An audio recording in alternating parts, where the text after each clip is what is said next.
Bismillahirrahmanirrahim. Menginjak acara yang kedua, kita nyanyikan lagu Indonesia Raya. Hadirin dimohon berdiri.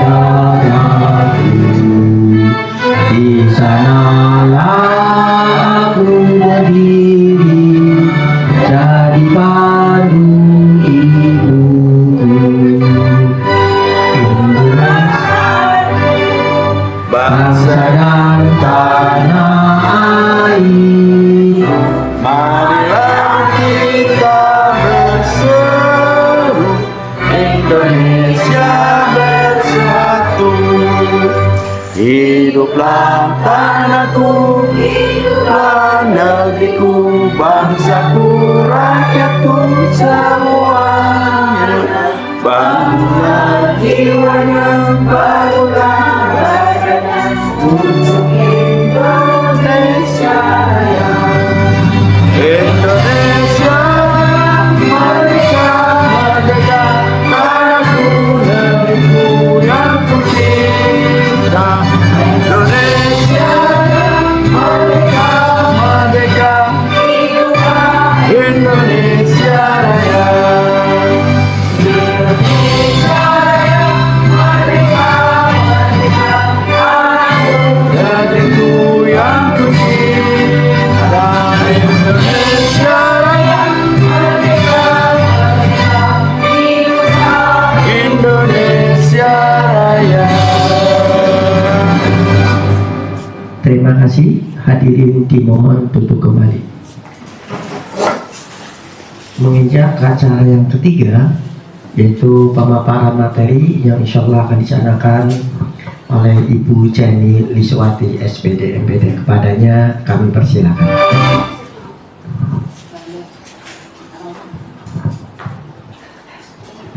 Iya, terima kasih atas kesempatan yang diberi Pak Kirno. Alhamdulillah kita bisa berkumpul Bapak Ibu. Pertama-tama saya ucapkan terima kasih kepada Bapak Kepala Sekolah, Bapak Wakil, Bapak dan Ibu Wakil Kepala Sekolah, juga rekan guru-guru yang sudah hadir di ruangan ini.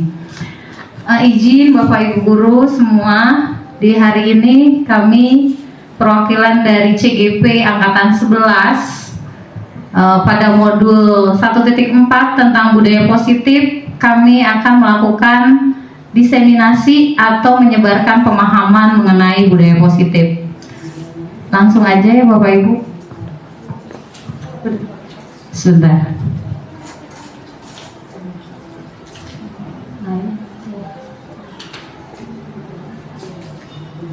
Ya.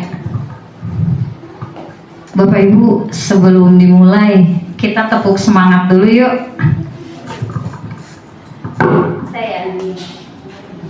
Tepuk semangat. Semangat.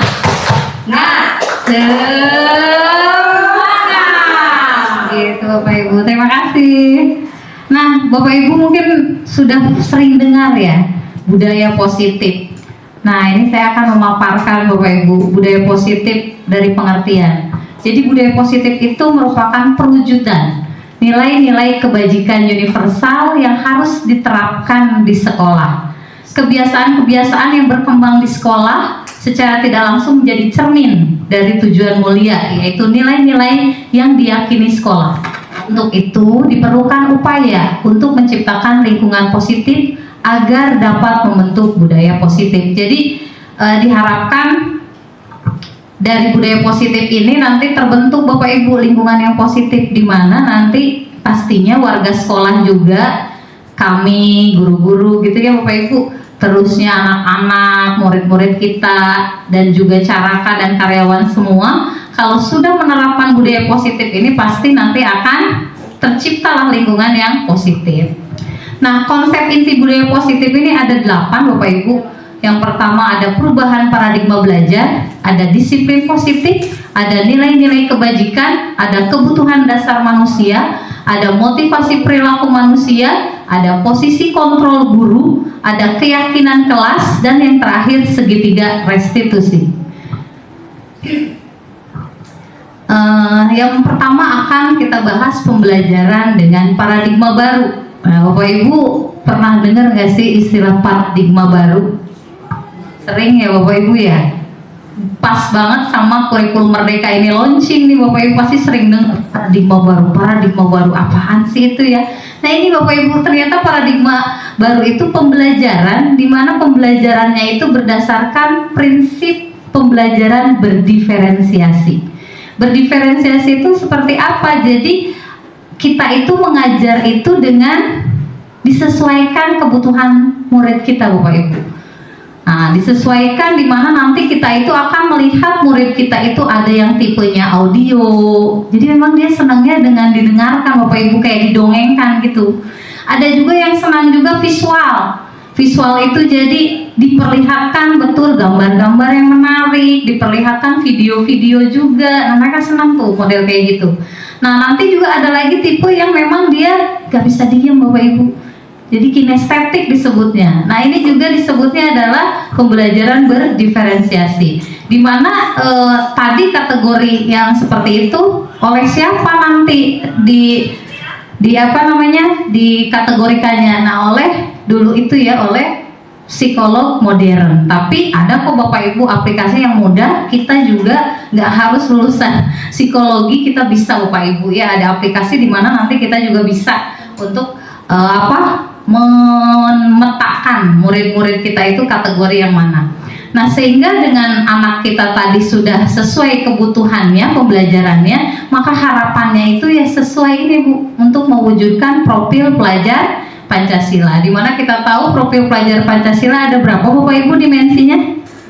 6 ya, ada 6. Nah yang pertama itu beriman, bertakwa kepada Tuhan Yang Maha Esa dan berakhlak mulia. Itu yang pertama.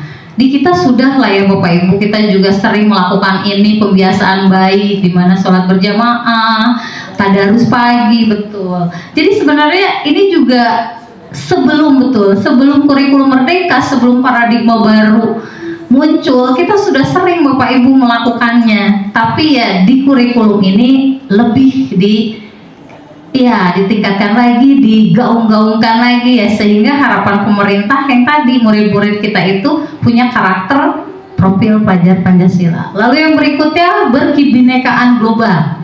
Ya harapannya Indonesia itu kan kaya ya Bapak Ibu, kaya akan semua lah ya. Kita pulau banyak, budaya banyak, adat istiadat juga banyak. Nah diharapkan ya dengan keberagaman itu baik siswa, guru dan lain sebagainya warga sekolah kita harapannya ya juga bisa saling toleransi dengan kebinekaan tersebut. Lalu yang berikutnya bergotong royong. Ya sudah juga ini di sekolah kita diterapkan. Contohnya sering adanya kegiatan Jumsih, Jumat bersih ya Bapak Ibu, di mana tiap Jumat nah kita giatkan anak-anak untuk membersihkan kelasnya, lingkungan. Nah, sehari-hari pun kita sudah terapkan juga tidak nunggu Jumat, di mana anak-anak itu menjalankan piket ya Bapak Ibu, di mana mereka membersihkan kelasnya sebelum pulang, sehingga pada saat besok pembelajaran mau mulai mereka sudah bersih kelasnya. Yang berikutnya kreatif. Kreatif banyak sekali nih. Sebelum ada P5 pun sekolah kita sudah juga anak-anak melakukan ini. Tapi ya harapannya nanti lebih giat lagi. Kreatif misalnya apa ya, di tiap mata pelajaran Bapak Ibu pasti juga sudah membuat sesuatu ya, di mana anak-anak itu menjadi kreatif ya kan. Ada yang mungkin membuat kemarin tuh dari sampah-sampah ya Bapak Ibu, sisa-sisa sedotan, botol, plastik, maka akan dibuat menjadi bahan-bahan atau produk-produk yang bermanfaat buat masyarakat. Lalu yang berikutnya bernalar kritis. Nah, kita harapkan juga anak-anak kita itu bukan anak-anak yang pasif, nerima apa adanya gitu ya, tapi mereka juga timbul pemikiran-pemikiran yang memang bagus gitu ya untuk perkembangan masa depannya. Lalu yang berikutnya mandiri, ya diharapkan dengan tadi mereka sudah mulai juga kreatif, terus juga nanti juga muncul tuh ide-idenya, lalu mereka kritis, nah maka mereka juga akan mandiri muncul. Begitu Bapak Ibu, itu profil pelajar Pancasila yang diharapkan dari pembelajaran paradigma baru. Enggak Bu? Nah ini yang berikutnya namanya miskonsepsi tentang teori kontrol. Jadi yang pertama ada ilusi guru mengontrol murid. Pernah nggak Bapak Ibu kita merasakan seperti itu? Kita tuh berapa ya? Punya rasa bahwa kita itu sudah mengontrol murid, di mana pada saat murid misal melakukan kesalahan, terus kita tegur murid kita, alhamdulillah muridnya ngikutin apa yang kita arahkan, kita solusikan, ternyata kita menganggap itu murid sudah ikut kemauan kita dan sudah berubah gitu ya Bapak Ibu, selesai gitu ya. Ternyata tidak Bapak Ibu, setelah beberapa lama muncul lagi Bu kebiasaan buruknya itu. Nah itu di situ. Jadi dia berubah itu artinya mungkin saat itu ikut arahan kita, tapi ternyata motivasi intrinsik, motivasi yang dalam dirinya itu belum sepenuhnya tumbuh, sehingga kesadarannya belum penuh gitu Bapak Ibu. Jadi suatu waktu ya bisa muncul kembali. Itu yang disebut dengan ilusi mengontrol murid.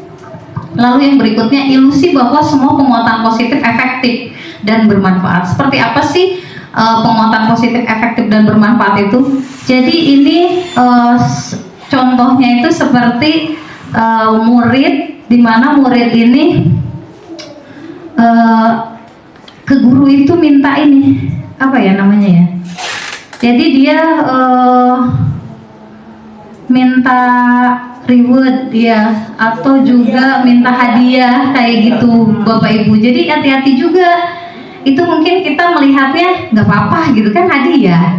Anak ini juga sudah berlaku sudah menyelesaikan tugas yang seharusnya gitu. Tapi justru dari hadiah-hadiah itu juga membahayakan Bapak Ibu. Jadi juga nanti bisa membuat karakter anak ini juga kurang baik.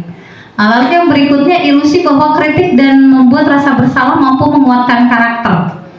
Nah jadi dengan kita tegur misalnya anak itu karena berbuat salah dan sampai dia kayak yang terdakwa banget gitu ya, merasa bersalah banget. Nah kita berpikir udah bagus, sudah menguatkan karakter anak, tapi belum tentu Bapak Ibu. Itu semua balik lagi ke motivasi intrinsik anak tersebut. Kalau itu jadi baik, jadi kayak motivasi ya. Tapi kalau membuat anak itu merasa gagal, merasa terpuruk, dan merasa ya gimana ya, saya itu orang gagal gitu, saya tidak jadi apa-apa. Nah itu yang bahaya, karena apa? Di memorinya itu akan tertanam bahwa dia itu ya saya gagal, saya salah gitu ya. Nah itu mungkin ya harus hati-hati juga kita sebagai pendidik ya. Jadi jangan terlalu membuat anak kita juga merasa bersalah. Lalu yang berikutnya ilusi bahwa orang dewasa berhak memaksa. Mungkin Bapak Ibu juga paham, kita orang dewasa, Bapak Ibu orang dewasa, kita kayaknya punya hak ya terhadap anak diri kita. Pasti deh, mungkin Bapak Ibu juga kadang kita juga semua pernah Bapak Ibu merasakan dimana kita itu sering memaksakan nih kehendak kita. Ayo ya kamu harus begini begini begini. Nah seperti itu Bapak Ibu. Jadi kalau bisa ya jangan sepenuhnya kita memaksakan kehendak kita kepada anak-anak. Jadi tolong didengarkan juga mereka gitu ya, maunya seperti apa. Nah ini Bapak Ibu yang berikutnya ini adalah tabel. Tabel di mana mengubah paradigma stimulus respon itu menjadi pendekatan teori kontrol. Stimulus responnya seperti apa misalnya? Realitas atau kebutuhan kita sama. Menurut Bapak Ibu kita punya kebutuhan yang sama? Ada yang samanya, tapi pasti banyak juga ada bedanya ya. Nah begitupun juga dengan anak-anak Bapak Ibu. Kita akan bilang kebutuhan kita sama ya nak, gini. Tapi kan beda, sebenarnya mereka juga punya perbedaan. Nah itu realitasnya di teori kontrol itu kita berbeda. Lalu ada yang berikutnya, semua orang melihat hal yang sama. Nah tapi kan kita juga pasti juga ya tahu juga bahwa setiap orang itu pasti punya gambaran yang berbeda. Contoh deh dari lukisan gitu ya Bapak Ibu. Mungkin ada yang dari sudut mana memandangnya itu indah, tapi ada juga yang memandang dari sudut lain kurang sih menurut saya, misalnya seperti itu. Nah, kita nggak bisa memaksakan juga karena dari sudut pandang orang berbeda juga. Yang berikutnya, kita mencoba mengubah orang agar berpandangan sama dengan kita. Nah, maka kita berusaha memahami pandangan orang lain tentang dunia. Nah, itu nggak bisa juga ya, dimana orang akan berpandangan sama dengan kita, tapi ya nggak bisa juga kita memaksakan orang itu harus sama juga dengan apa yang kita pahami juga. Lalu yang berikutnya, perilaku buruk dilihat sebagai suatu kesalahan. Nah, pasti perilaku buruk juga punya alasan. Kita harus punya teori kontrol itu seperti itu, Bapak Ibu. Semua perilaku memiliki tujuan. Contoh nih, kita dengar lah, anak itu mencuri, Bapak Ibu. Sempat nggak Bapak Ibu juga berpikir, kenapa dia mencuri? Pasti ada alasannya, apakah karena lapar, mencuri misalnya di kantin sekolah, Bu, mencuri makanan. Nah, kan mungkin satu sisi kita tahu ya, itu adalah salah gitu ya. Tapi kan kalau dari sisi yang lain, kita akan memahami juga bahwa, oh iya ya, ini anak nggak mampu. Dia mencuri karena ada alasan, yaitu lapar, Bapak Ibu. Nah, jadi kita juga harus berusaha memahami juga ada teori kontrol di mana orang lain bisa mengontrol perilaku yang tadi. Ada punya tujuan gitu. Nah, yang berikutnya, orang lain bisa mengontrol saya. Kita sebagai guru pasti merasa kita sudah mengontrol anak murid kita. Tapi sebenarnya yang mengontrol dia itu adalah diri dianya pribadi, bukan kita, Bapak Ibu ya. Semua akan balik seperti tadi, setelah kita beritahu ternyata seminggu kemudian dia akan ngulangi lagi kesalahan yang sama, kan berarti memang belum ada motivasi intrinsik dari dalam dirinya. Yang berikutnya, saya bisa mengontrol orang lain. Pemaksaan ada pada saat bujukan gagal. Nah, ini bujukan-bujukan dan paksaan terus gagal, maka sebaiknya bagaimana? Sebaiknya kita teori kontrolnya itu berkolaborasi. Contoh, Bapak Ibu misalnya bikin kesepakatan kelas gitu ya, sebelum mulai KBM. Nah, apakah Bapak Ibu maksakan kehendak Bapak Ibu? Misalnya anak-anak, udah ya kelas kita bikin kayak kesepakatan kelas 1, ini 2, ini 3, ini. Jadi hanya dari Bapak Ibu. Tidak boleh ya Bapak Ibu. Jadi kita harus berkolaborasi dengan anak dan konsensus menciptakan pilihan-pilihan baru. Konsensus itu apa sih? Konsensus adalah kesepakatan. Kesepakatan dengan murid dan guru, di mana ini yang akan kita sama-sama jalankan di dalam kelas. Kalau ini kesepakatan sekolah, ya berarti ini adalah suatu kesepakatan antara murid, guru, karyawan, dan semua pihak yang ada di sekolah. Begitu Bapak Ibu. Yang berikutnya, model berpikir atau kalah. Sempat nggak Bapak Ibu berpikir kalau kita manggil anak kan kalau salah tuh. Nah, anak mungkin akan merasa kalah kan ya. Mungkin kita nih orang dewasa yang menanyai anak itu merasa menang. Atau ya antara anak dengan anak, si A si B berantem, ada yang menang ada yang kalah. Nah, itu disebutnya stimulus respon pada saat menang kalah. Tapi sebenarnya tidak ada yang menang, tidak ada yang kalah Bapak Ibu. Jadi model berpikirnya kita harus menang. Ya Bro Biul, win-win solution katanya. Jadi semua menang Bapak Ibu. Jadi walaupun dia merasa bersalah, tapi kan tadi salahnya itu dia punya alasan. Dia sebenarnya menang juga gitu. Jadi tidak ada yang kalah. Lanjut. Nah, ini disiplin positif juga tadi paradigma yang berikutnya disiplin positif Bapak Ibu. Sering dengar juga lah. Contohnya pun Bapak Ibu pasti paham. Nah, ini saya mau menjabarkan tentang disiplin positif. Asal katanya Bapak Ibu. Asal katanya dari disiplina yang artinya belajar. Disiplin mengacu pada disiplin diri. Disiplin kan banyak ya Bapak Ibu. Ada disiplin di kantor, disiplin di rumah, sekolah, dan lain sebagainya. Tapi yang kita akan bahas di sini disiplin diri. Maksudnya apa? Disiplin yang memiliki tanggung jawab terhadap apa yang dilakukan berdasarkan nilai-nilai yang diyakini. Disiplin positif merupakan salah satu penerapan disiplin yang bertujuan untuk yang pasti untuk keteraturan ya. Jadi disiplin itu ibarat seperti aturan gitu Bapak Ibu. Kalau nggak ada disiplin ya berantakan lah. Ya, jadi harus memang ada aturan, sehingga dari aturan ini akan menciptakan tadi kesadaran-kesadaran dari warga masyarakatnya. Kalau kita di sekolah ya berarti pada murid ya, pada siswa gitu. Nah, kita Bapak Ibu sebagai pendidik tujuannya adalah menciptakan peserta didik atau murid yang memiliki disiplin diri sehingga mereka berperilaku mengacu kepada nilai-nilai kebajikan universal dan memiliki motivasi intrinsik dalam perubahan perilaku ke arah yang lebih baik.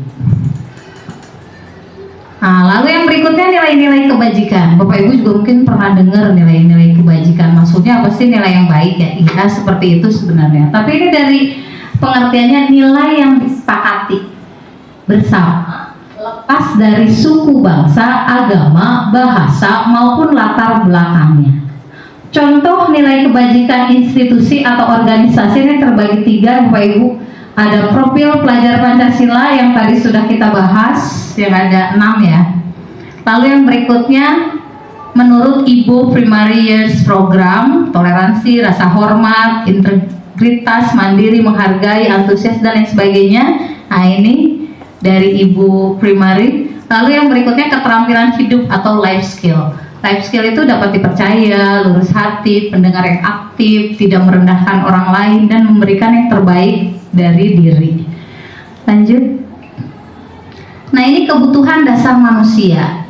Bapak Ibu pasti juga paham juga kebutuhan dasar manusia itu mungkin umumnya kan sama ya Bapak Ibu, dimana segala sesuatu yang kita lakukan untuk mendapatkan apa yang kita inginkan. Seluruh tindakan yang kita lakukan memiliki tujuan tertentu dan semua usaha terbaik yang kita lakukan adalah dalam rangka kebutuhan dasar kita terpenuhi dengan baik. Nah, ada 5 ya. 5 kebutuhan dasar. Yang pertama, bertahan hidup. Sama lah, pasti semuanya juga manusia itu punya kebutuhan bertahan hidup. Ya, dimana bertahan hidup itu kan sandang, pangan, papan ya Bapak Ibu. Nah, ini mereka butuh untuk makan, pakaian, tempat tinggal, dan yang penting juga yaitu keamanan dan juga kesehatan. Punya rumah nggak sehat, nggak enak juga Bapak Ibu. Ya, jadi ini yang urgent banget, bertahan hidup. Yang berikutnya kasih sayang dan rasa diterima. Nah, rasa diterima, dipedulikan, berbagi, kerjasama, menjadi bagian dalam kelompok itu juga kebutuhan dasar dari manusia. Lalu yang berikutnya penguasaan. Penguasaan itu ada harga diri, pengakuan atas kemampuan prestasi, diakui dan didengar. Yang berikutnya adalah kebebasan. Mandiri, memiliki pilihan, mencoba hal baru, mampu mengendalikan arah dirinya. Lalu yang terakhir kesenangan. Nah, jadi 5 kebutuhan manusia itu ada 5 ya Bapak Ibu. Kesenangan kita paham lah, bermain, humor, antusiasme, tertawa, seperti itu Bapak Ibu. Jadi ya murid-murid kita juga belajar juga jangan tegang-tegang Bapak Ibu ya. Jangan juga killer-killer, karena apa ya, murid itu butuh juga ya dari 5 dasar itu. Lalu yang berikutnya masuk ke motivasi perilaku manusia. Ada motivasi intrinsik yang tadi saya sebut.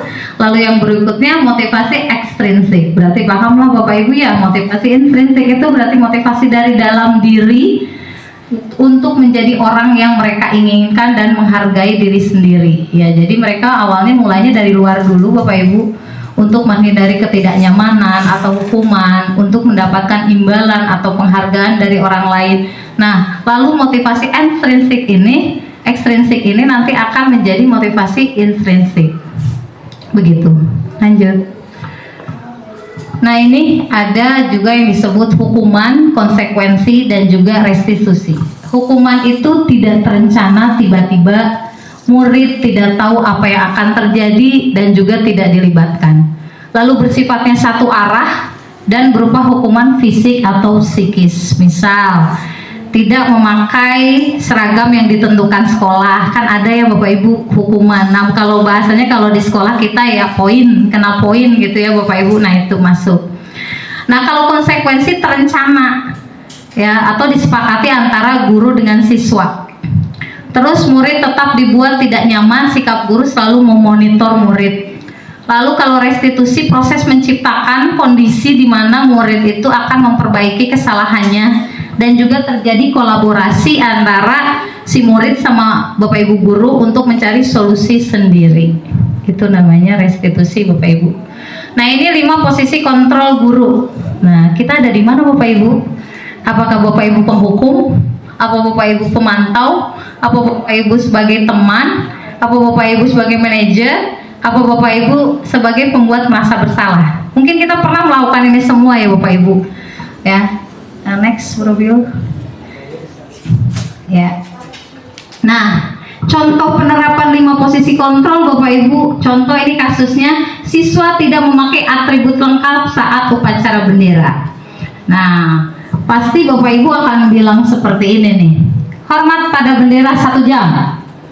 Nah, kalau Bapak Ibu bilang seperti itu, berarti Bapak Ibu tipenya penghukum. Lalu kalau Bapak Ibu berkata juga, berapa kali Ibu Bapak harus memberitahu kamu selalu saja mengecewakan Ibu. Nah, itu berarti Ibu pembuat merasa bersalah. Membuat anak itu merasa bersalah. Lanjut. Nah, ada lagi, ayo dong ikutin aturan sekolah, tolong bantu ibu ya, sekali ini saja. Ya sudah, tidak apa-apa, lain kali jangan berbuat seperti ini lagi ya. Nah, itu sebagai teman Bapak Ibu. Nah, lalu yang berikutnya, kalau ada kalimat, kamu sudah melanggar peraturan sekolah, kamu tahu konsekuensinya. Setelah upacara kamu beli atributnya ke koperasi ya, dan jangan diulang lagi. Nah, itu berarti pemantau Bapak Ibu. Nah, ini yang terakhir ya Bapak Ibu. Apakah kamu tahu kesalahan kamu? Kira-kira bagaimana kamu memperbaiki kesalahanmu? Nah, ini Bapak Ibu kategorinya sebagai manajer. Nah, dari kelima itu yang ideal yang mana Bapak Ibu? Yang ideal adalah sebagai manajer. Jadi diharapkan Bapak Ibu sebagai seorang pendidik menjadi manajer.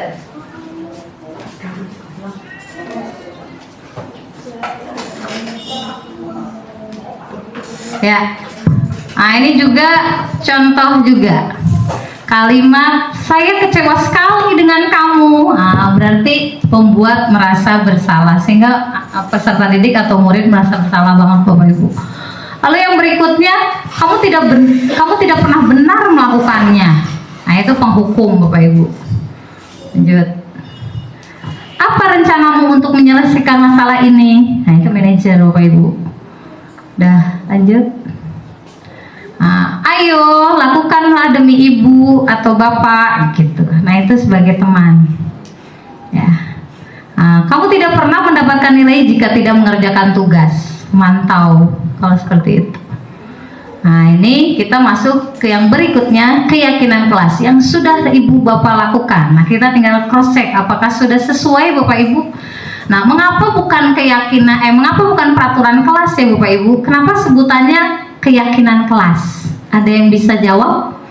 Kenapa disebutnya keyakinan kelas bukan peraturan kelas? Maka Bapak Ibu ada yang mau berpendapat?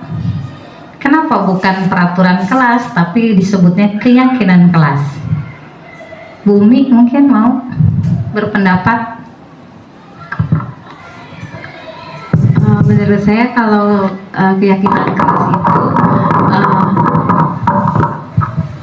sesuatu yang merupakan sebuah keyakinan dan dia tertanam di dalam jiwa dan anak tersebut akan berusaha melaksanakannya sepenuh hati karena itu bagian dari dirinya seperti itu. Tapi kalau peraturan biasanya sebuah peraturan yang dibuat rasa memiliki terhadap peraturan tersebut agak berkurang, malah kecenderungannya nanti ketika ada pemantau dia akan lakukan, ketika tidak ada dia tidak melakukan. Jadi beda sekali dengan keyakinan, seperti keyakinan kita terhadap Sang Pencipta, ada dan tiada diawasi oleh siapapun, kita akan tetap menjaga jangan sampai itu dilakukan. Terima kasih Bumi. Waduh Bu Haja memang ya, lain pembahasannya Bapak Ibu, tapi mengena juga ya, betul keyakinan kita kepada Sang Pencipta. Kita nggak lihat gitu kan, bentuknya, wujudnya Allah seperti apa, tapi kita yakin Allah itu ada dan kita melaksanakan ya. Betul seperti itu Bapak Ibu. Jadi benar sekali, kenapa tidak namanya peraturan. Jadi kalau peraturan itu seperti yang udah jadi gitu ya Bapak Ibu, dari pusat. Gini, begitu, gini, nggak boleh ini, nggak boleh itu, seperti itu. Tapi kalau keyakinan kelas itu, kita bareng dengan murid Bapak Ibu menyusunnya, dan juga ya sesuai apa yang kita mau, dan juga nggak usah ngawang-ngawang gitu, yang mudah aja dan langsung kita laksanakan atau kita terapkan di kelas. Nah ini pembentukan keyakinan kelas yang ideal Bapak Ibu. Jadi mungkin kalau masih ada yang kurang-kurang ya, mari Bapak Ibu bareng-bareng sama-sama kita juga merubahnya sedikit demi sedikit. Nah katanya harus bersifat abstrak, lalu berupa pernyataannya universal, dibuat dalam pernyataan positif, jadi tidak boleh ada kata tidak ya Bapak Ibu, dilarang gitu ya, nggak boleh. Jadi tolong dibuat jadi kalimat positif. Sedikit saja, jangan banyak-banyak Bapak Ibu, sedikit aja poinnya. Nah, jadi agar apa? Agar mudah diingat, sesuai dengan kondisi kelas dan sekolah sehingga mudah diterapkan. Lalu semua warga sekolah atau warga kelas dilibatkan ya, maaf tipe dalam buat keyakinan kelas. Jadi harus hadir semua Bapak Ibu, nggak boleh hanya ketua kelas, bendahara, sekretaris, nggak boleh Bapak Ibu. Jadi warga kelas itu harus hadir. Begitupun dengan kesepakatan sekolah Bapak Ibu. Jadi mungkin di raker Bapak Ibu kita akan membuat kesepakatan kelas sekolah SMA 14. Nah itu silahkan. Jadi disitulah suara-suara atau pendapat Bapak Ibu dituangkan gitu. Nah ini contoh Bapak Ibu pembentukan keyakinan kelas yang sudah saya laksanakan. Pasti Bapak Ibu juga punya ya. Nah mangga lanjut Bu Robio. Nah ini contohnya, setelah dirumuskan mungkin di papan tulis, Bapak Ibu mau pakai sticky note juga boleh, silahkan. Nah nanti di print ya Bapak Ibu, membuatnya terserah mau di apa, mau di Word, mau di Canva ya, sekarang sudah banyak ragamnya ya, seperti ini. Lanjut. Nah ini dia, kita akan masuk ke segitiga restitusi. Apa sih segitiga restitusi? Jadi segitiga restitusi itu suatu proses Bapak Ibu, suatu proses di mana dialog yang dijalankan oleh guru agar dapat menghasilkan murid yang mandiri dan bertanggung jawab. Nah jadi kalau dilihat dari gambarnya memang bentuknya segitiga Bapak Ibu, di mana dia punya 3 tahapan. Yang pertama itu Bapak Ibu harus menstabilkan identitas dulu. Nah yang berikutnya baru memvalidasi. Setelah itu terakhir menanyakan keyakinan gitu. Jadi ini adalah salah satu upaya di mana supaya murid mandiri dan bertanggung jawab. Lanjut. Nah, kita akan yang pertama dulu menstabilkan identitas. Jadi menstabilkan identitas itu berdasarkan prinsip membuat kesalahan adalah bagian dari proses pembelajaran. Jadi kalau ada anak yang salah, Bapak Ibu jangan langsung to the point. Salah, kamu begini. Jangan dulu Bapak Ibu. Tapi kita harus pakai kalimat-kalimat ini dulu nih. Ya, jadi kita stabilkan dulu identitas dia. Berbuat salah itu wajar, Nak. Seperti itu. Tidak ada manusia yang sempurna. Ibu juga pernah melakukan hal itu. Seperti itu, Bu. Ibu tidak mau mencari siapa yang salah, tapi ibu ingin mencari solusi dari permasalahan ini. Kamu berhak merasa begitu. Nah, seperti itu dulu, Bu, awalan. Jadi jangan langsung jeget, ya jangan, Bu, nanti anaknya mentah. Nah, lanjut.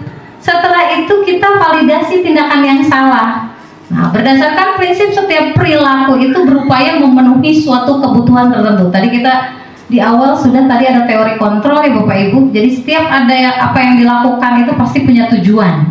Jadi kesalahan yang dia lakukan pun pasti ada alasannya. Nah, kita akan cross check ke anak tersebut. Kamu pasti punya alasan mengapa melakukan hal ini. Nah, dia akan cerita kan Bapak Ibu. Lalu yang lain lagi, padahal kamu bisa melakukan hal yang lebih buruk dari ini ya. Seperti itu. Jadi dia juga akan bahas tuh. Kamu melakukannya karena mempertahankan sesuatu yang penting bagimu. Nah, dia kan akan cerita, iya Bu, saya melakukan ini karena bla bla bla bla bla bla bla gitu. Dia akan cerita tuh ngalir Bapak Ibu. Nah, terakhir ini Bapak Ibu menanyakan keyakinan. Berdasarkan prinsip teori kontrol bahwa pada dasarnya kita termotivasi secara intrinsik dari dalam diri ya. Nanti kita akan balik bertanya Bapak Ibu, apa keyakinan kelas kita? Gitu Bu. Nanti kan dia bahas tuh, ya ini gitu. Nilai-nilai apa yang telah disepakati bersama? Dia akan bahas juga tuh. Oh iya, tidak boleh datang terlambat, ini gitu kan ya. Lalu seperti apa gambaran sebuah kelas yang ideal menurut kamu? Dia juga akan cerita, yang ideal harus begini-begini. Kamu ingin menjadi orang yang seperti apa? Itu ditanya. Jadi contoh misalnya datang terlambat nih Bapak Ibu, kita akan tadi kan ya bilang ya udah wajar, Bapak Ibu juga pernah kok datang terlambat nak, gitu kan. Nah terus tadi validasi, boleh tahu alasan kamu datang terlambat nak? Anak akan bercerita kan Bapak Ibu, iya karena saya misalnya tidurnya kemalaman, sering main gitu kan. Nah lalu nanti kita akan menanyakan keyakinan. Nah menurut keyakinan kelas kita gimana? Terlambat atau tidak? Terlambat itu baik atau tidak? Tidak baik Bu, begini. Nah berarti kan kamu tidak sesuai ya dengan keyakinan kelas yang kita sepakati. Nah berarti kamu harus merubahnya, bla bla bla bla gitu Bapak Ibu. Ya lanjut Bro Bill. Nah ini contoh penerapan praktika restriksi.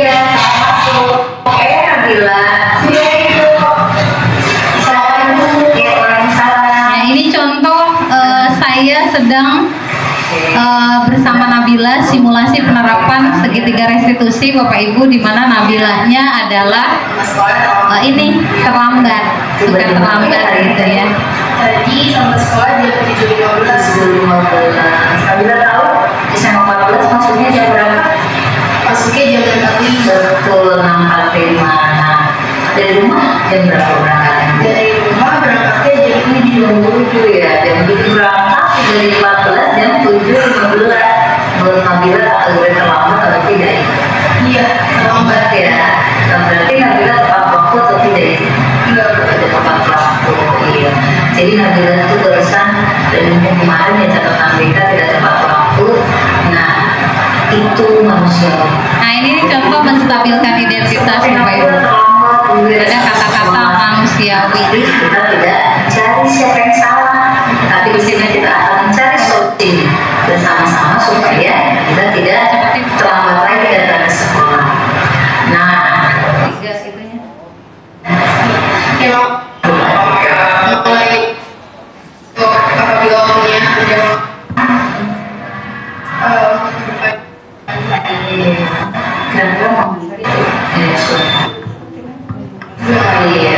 mulai apabila umumnya udah masih ingat, masih hafal, dan itu tadi banyak lagi ya. Dan kira-kira Kita menanyakan kembali keyakinan kelas yang sudah dibuat. dari masa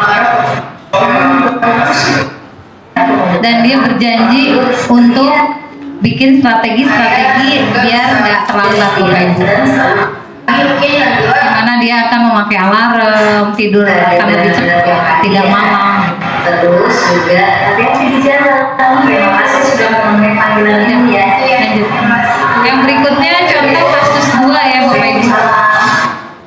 Kasus 2 ini saya bersama Ajis. Di mana Ajis ini sering buang sampah di kolong meja. Nah kan sepele ya Bapak Ibu, sering banget nih anak-anak, banyak malahnya harusnya. Nah jadi memang saya contohkan di sini Ajis tidak kan ya. Nah menurut Ajis itu kesalahan yang manusiawi ya Jis ya.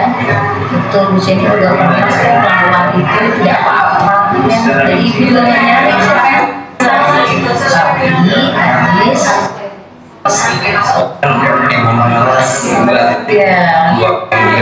ya udah mager ya. Iya.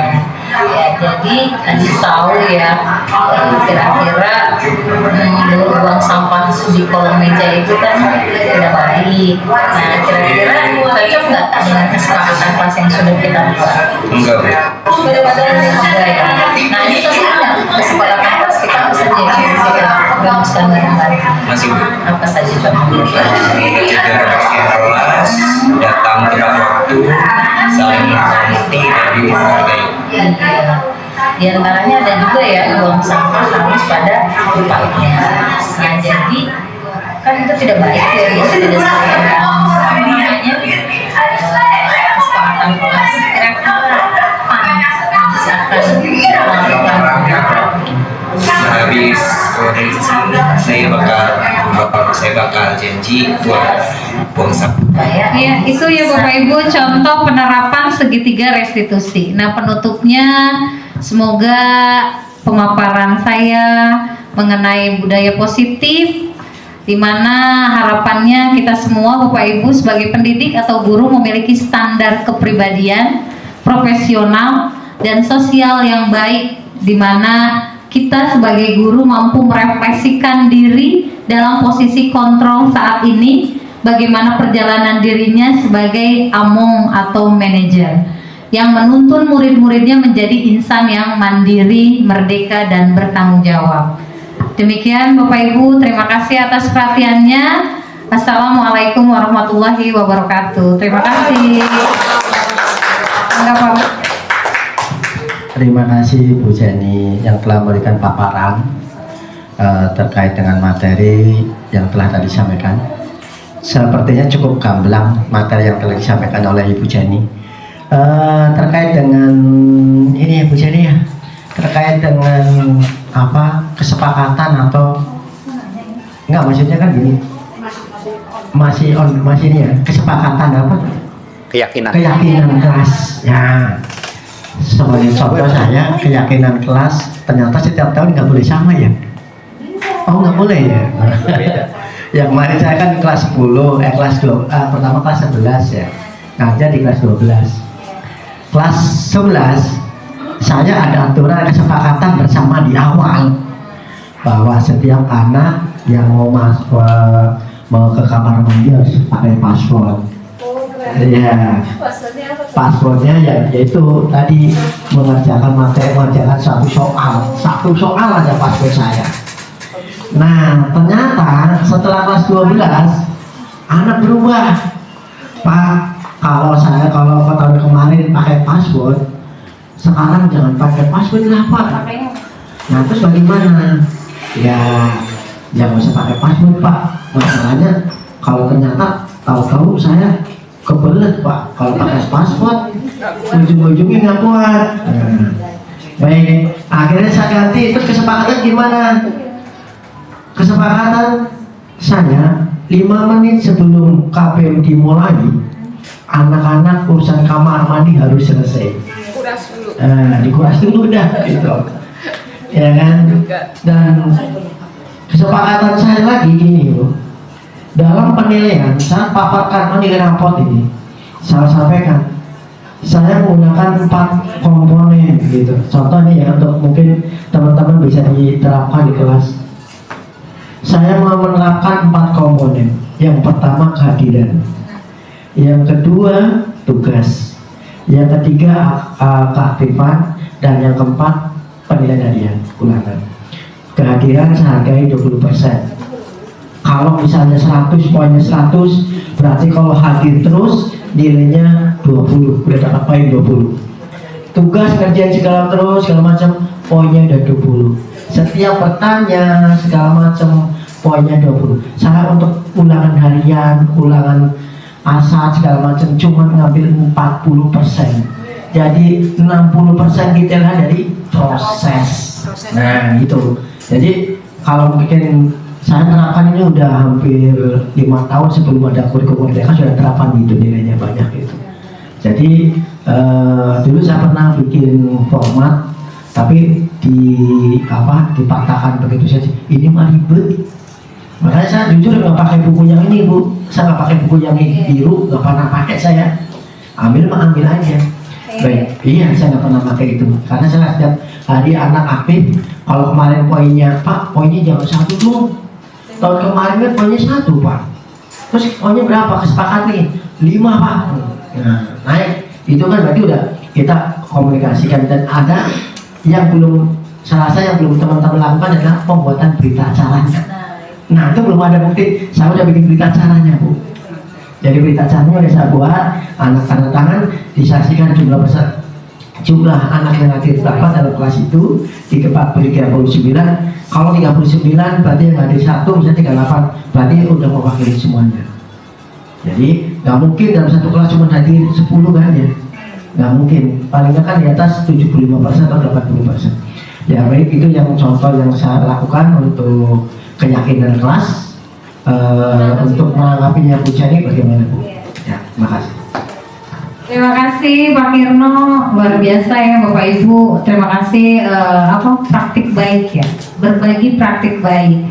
Jadi ternyata Pak Kirno itu sebelum kurikulum Merdeka sudah melakukan nih Bapak Ibu ya, di mana penilaian proses yang sudah beliau lakukan itu luar biasa ya. Jadi betul, kita nggak usah capek-capek Bapak Ibu untuk di endingnya. Jadi karena memang anak sudah punya tabungan.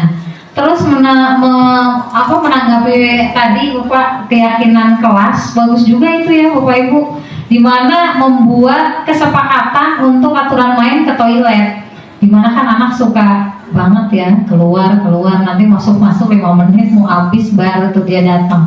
Nah dimana pastinya tadi kan katanya berhasil meminimalisir anak untuk pergi ke toilet. Bagus juga, mungkin bisa juga Bapak Ibu kita adopsi ya, yang baik kita adopsi Bapak Ibu. Nah itu enaknya berbagi praktik baik itu seperti itu, mungkin cocok juga di kelas kita gitu. Tapi tadi keyakinan kelas yang sudah dipakai tahun lalu ya, kalau Bapak mau menawarkan silahkan, tapi menurut saya karena audiens yang anaknya beda, pasti kan kebutuhannya juga beda ya Bapak Ibu, dan terus kan tiap zaman juga beda. Makanya kan kata Ki Hajar Dewantara itu, kita harus jadi penuntun atau menuntun. Tugas kita itu yaitu membimbing Bapak Ibu, membimbing murid kita, mengarahkan, yaitu mereka itu sesuai dengan kodrat alam. Nah mereka kodratnya gimana tuh, anak Bekasi sama anak Ciamis pasti beda Bapak Ibu gitu, kayak anak kota sama anak desa pasti beda. Nah seperti itu, dan terus kita juga sebagai pendidiknya sesuai dengan kodrat zaman ya. Jadi kita harus up to date Bapak Ibu, gimana Gen Z itu seperti apa. Nah kalau anaknya Pak Roman tuh udah Gen Alpha, itu beda lagi ceritanya. Ya itu aja Pak Sukirno, terima kasih atas praktik baiknya. Saya kembalikan lagi ke Pak Sukirno, terima kasih. Terima kasih Bu Jenny. Mungkin Bapak Ibu yang mau menambahkan atau yang mau bertanya, mau Bu Rutini. Terima kasih. Assalamualaikum warahmatullahi wabarakatuh. Masukan Anda kali Bu Jenny, Pak dan teman-teman semuanya. Ini saya menunggu menghitung bulan, mungkin Maret insya Allah udah mau jadi saya biasakan gitu. Memang betul Pak Kito, kurikulum Merdeka ini untuk memotivasi kita semua dalam rangka pembelajaran yang lebih baik, lebih modern kali ya. Karena saya mengalami dari kurikulum 84, 96, 2013 dan 4 kali sekarang kurikulum ya. Tapi semua itu mengacu pada perbaikan bagaimana pendidikan itu bisa dirasakan di masa yang akan datang, misalnya kan seperti itu.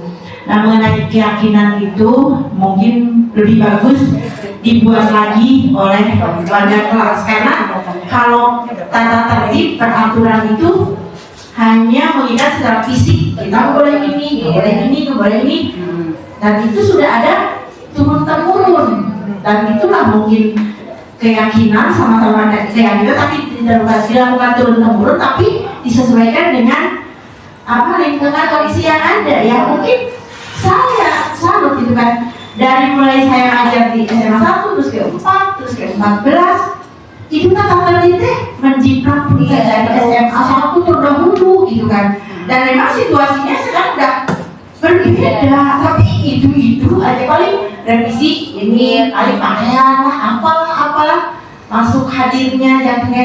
Nah jujur selama ini memang keyakinan itu, peraturan itu hanya seperti itu, tidak digali apa yang menjadi kebutuhan kita di masa sekarang ini. Termasuk mungkin betul tadi termasuk SMA 14 sama itu juga apa buku babonnya itu ya.